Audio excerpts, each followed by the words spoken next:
وہ یتیمہ راضی ہو جائے جو نیلے رخساروں کو لے کر،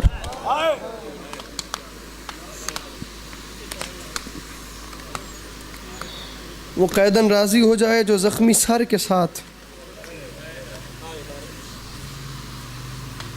خوشامد کی ضرورت نہیں ہے، کبھی ایسی نوبت ہی نہیں آئی، میرے مولا کا کرم رہا ہے، اوپر خدا ہے نیچے قبر ہے۔ یہ چند دن ہوئے ہیں کربلا سے واپس آئے ہوئے، وہ جو آخری فجر ہوتی ہے نا، جس کے بعد ہوٹل کی طرف جانا ہوتا ہے اور بیگ اٹھانے ہوتے ہیں اور گھروں کو لوٹنا، وہ آخری فجر ایسی ہوتی ہے کہ بندہ تعویذ زری کو سینے سے لگا کے کہتا ہے مولا میں آخری بار آیا، مولا مجھے ضرور بلا، یقین لے کے جاتا ہے مولا مجھے واپس آنا ہے، آپ نے مجھے بلانا ہے۔ آخری سلام کے بعد ظاہر کی حالت، میں اکثر سارے الکمی سے گزروں نا، یا وہ دوسری روڈ جو گزر رہی ہے اس سے گزروں، میں باخدا ذل بھائی یہ دیکھتا ہوں کہ جو آگے سے آ رہے ہیں ان کی کیفیت کیا ہے۔ ان میں کئی ایسے ہوتے ہیں جو واپس جا رہے ہوتے ہیں، اور میں سوچتا ہوں کہ کچھ دن، ایک دن دو دن کے بعد میں نے بھی ایسے ہی ٹوٹ کے واپس آنا۔ آپ یقین کیجئے آخری سلام ایسا ہوتا ہے کہ ظاہر چلتا ہوٹل کی طرف ہے، دیکھتا حرم کی طرف، ایک نظر حسین کا روضہ، ایک نظر غریب کے روضے کا گنبد۔ سمجھ نہیں آتی 1400 سال کے بعد جس زائر نے امام حسین کو دیکھا نہیں، اس کے لیے مولا کی قبر چھوڑنا اتنا مشکل ہے۔ قسمت اس بہن کی جو بے کفن لاش دھوپ میں چھوڑ کے چلی۔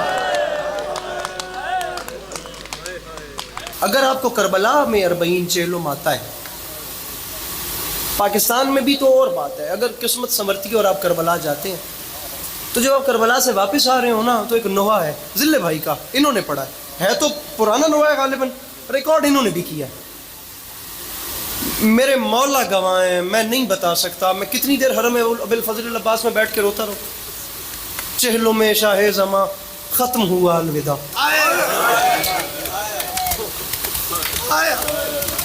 اب ختم ہوا الوداع اس کی ردیف ہے۔ چہلوں میں شاہ زماں ختم ہوا الوداع، ہم کہاں مولا کہاں اہل عزا الوداع۔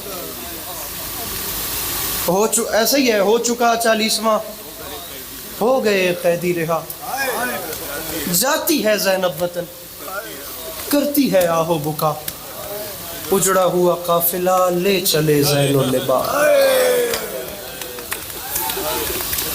چہلوں میں شاہ زماں۔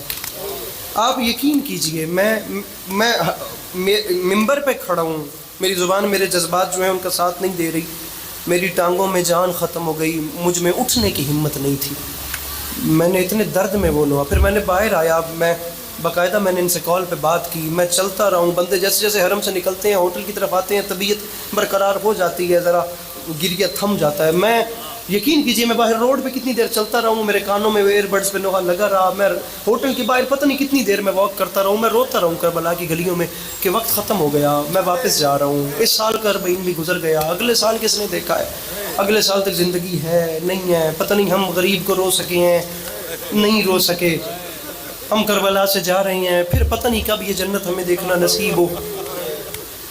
ہم بھی کربلا سے نکلتے ہیں، لیکن 2 اولادیں بھی امام حسین کی کربلا سے چلی تھیں، ایک 4 سال کی بیٹی تھی، ایک غیرت کا پروردگار تھا۔ تاریخ کہتی ہے بہن، اس وقت بھی مجلس میں کتنی ایسے بہنیں بیٹھی ہیں، کوئی سید ابھی قرآن لے کے چلا جائے اس پردے کے پاس جس کے پیچھے بہنیں بیٹھی ہیں، بہنیں ابھی بھی سر پہ قرآن رکھ کے کہیں گی کیا ہو گیا ہے، رات کے 11 ہونے کو آ رہے ہیں نا، لیکن کوئی پریشانی والی بات کوئی نہیں، میں کیوں پریشان ہوں، وہ مان رکھ کے بیٹھی ہے، میں تو بھائی کے ساتھ آئی ہوں، میں اپنے بابا کے ساتھ آئی ہوں۔ کتنے بھائی ایسے بیٹھے ہیں جو ذمہ داری سے جا کے بیٹھے ہیں کہ وقت جتنا زیادہ ہو جائے، میرے ساتھ بہن ہے، مجلس ختم ہونی ہے، ماتمداری ہونی ہے، میں نے سواری تیار رکھنی ہے، میری بہن نے آنا ہے، میں نے بہن کو ساتھ بٹھانا ہے، مجھے بہن نے کہنا ہے بھیا گھر لے چلو، حالات اچھے نہیں ہیں، میں نے بہن کو گھر کے پردے کے اندر پہنچانا ہے۔ نہیں سمجھ میں آئی ابھی بات، بہنیں بھی بیٹھی ہیں، بھائی بھی بیٹھے ہیں، بہن بھائی گھر سے نکلے ہو نا، گھر سے باہر مجلس کے لیے رکھو میرے سر پہ قرآن۔ تاریخ کہتی ہے 2 بہن بھائی جو کربلا سے بچ گئے اور شام کے سفر میں نکلے، پڑھ دوں جملہ، تاریخ کہتی ہے 1600 میل کے سفر میں بابا کے قاتل جب بھی تماچا مارتے تھے شکایت نہیں کرتی تھی، زنجیر ہلا کر فقط اتنا کہتی تھی بھیا ہم گھر کب جائیں گے۔ اپنی آوازیں بلند کیجئے میرے بھائیو، آوازیں بلند کیجئے میرے بھائیو۔ بہن کہہ رہی ہے بھیا سکینہ تھک گئی ہے، بھیا گھر کب آئے گا؟ تاریخ کہتی ہے جب بہن کے سوال کا جواب نہیں ہوتا تھا امام رو کے فرماتے تھے اماں زینب پھوپھی اماں دعا کیجئے اب آپ کے سجاد کو موت آ جائے، سر اٹھا کر مجھے دیکھیے، تھکیے مت، نہیں رونا آ رہا تو رونے کی شکل بنائیے، نظر انداز نہ کیجئے، میں تو قیامت پڑھ رہا ہوں آپ کے سامنے۔ امام حسین کی ایک بیٹی تھی جو کہتی تھی گھر کب آئے گا؟ چلو میں ہی حوصلے سے پڑھتا ہوں، میں جلدی نہیں کرتا، شاید آپ روتے ہو، میری بخشش کا سامان۔ رونا نہ بھی آئے تو رونے کی شکل بنا لو، پرائے بن کے نہ بیٹھنا، تمہیں دیکھنے سے پتہ چلے کہ کچھ رشتہ تو ہے غریبوں سے۔ لو جملہ سنو، میں اب تحمل سے پڑھتا ہوں۔ بیٹی پوچھتی تھی گھر کب آئے گا، امام حسین کا بیٹا پوچھتا تھا موت کب آئے گی۔ قسمت اولاد حسین کی جو موڑ موڑ پہ موت مانگتا تھا وہ مدینے واپس آ گیا، اور جو جینا چاہتی تھی وہ شام میں مر گئی۔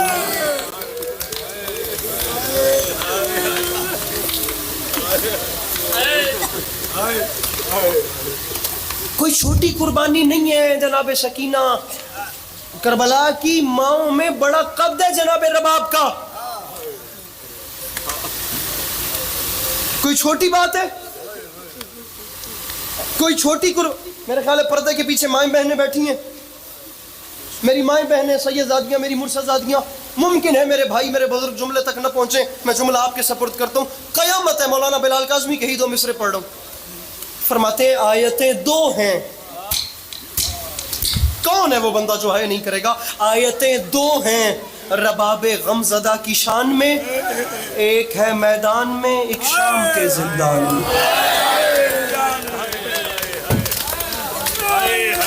یا علی یا علی۔ ذلے بھائی شعر دیکھیے، اب شعر کس کا ہے میں نہیں جانتا، یہ لاہور کے ساتھ ہے چونیا ایک شہر، وہاں کے بزرگ ترین ذاکر تھے، مرحوم ہو گئے، خدا ان کی قبر کو ٹھنڈک دے، قبلہ علی جعفر الوی مرحوم، آپ یقین کیجئے وہ پڑھا کرتے تھے یہ شعر، اور اس میں قیامت ہے۔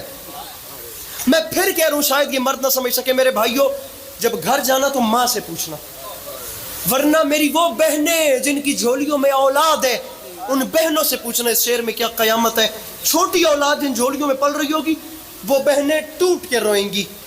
علی جعفر الوی مرحوم فرمایا کرتے تھے نہ جانے کس خیال میں کھو جاتی ہے رباب،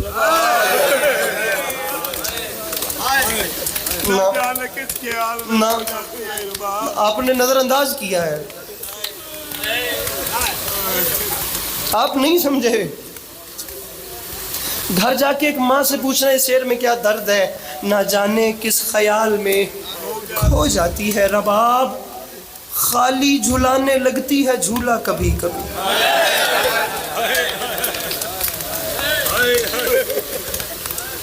خالی جھلانے لگتی ہے جھولا کبھی کبھی۔ میرے سٹے مولا فرماتے ہیں جو تیر حرملہ نے چلایا ہے وہ اصغر کی گردن پہ نہیں، وہ ہم آل محمد کے دل پہ لگا ہے۔